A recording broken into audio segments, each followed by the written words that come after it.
Well, hello, my friends. Yesterday we talked about Joseph and how his life was like a roller coaster, up and down. And our lives often are the same way. One day things are good, one day things are bad. But he kept his eyes on the Lord. In fact, the scripture tells us he was 17 years old when he was sold into Egypt. And he was 30 years old when he finally was put into second in command to Pharaoh. So that's 13 years in which he had to wait for God to do the work that he was doing through him. Now, Joseph, it was on his mind because in chapter 40, verse 15, he says, "For I was indeed stolen out of the land of the Hebrews, and here also I have done nothing that they should put me into the pit." So, but every place he went, when he was in Potiphar's house, the Lord blessed him. When he was in prison, the Lord blessed him. And I want to say to you, friends, that no matter what circumstance you're going through, God can use you.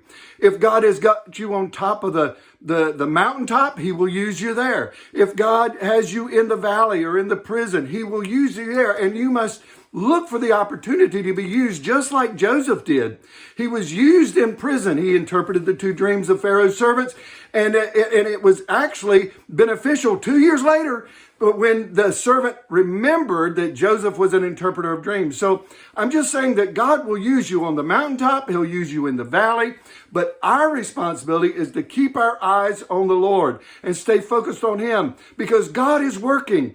No matter what stage of life we're in, God is working. I like that song that recently it's called Waymaker. Even though I don't see it, he's working. Even though I don't feel it, he's working. And that was just like Joseph's life. He didn't feel like things were going his way, but he continued to keep his focus on the Lord. And I say that to you, friends. If you will continue, no matter what stage, if you're on the mountaintop or in the valley, to keep your focus on God and use the opportunity. I've heard many people tell me that when they were in the hospital, that they used that opportunity to witness to nurses and doctors. And friends, I say that whatever circumstances you're going through, God can use you. And if you will stay focused on him, even through the bad times, then God will bring you out. And I believe he's got great plans for you to deliver your family, to deliver your community and your friends, and help them in their time of need. God bless you. Have a wonderful day. We'll see you again tomorrow. Bye-bye.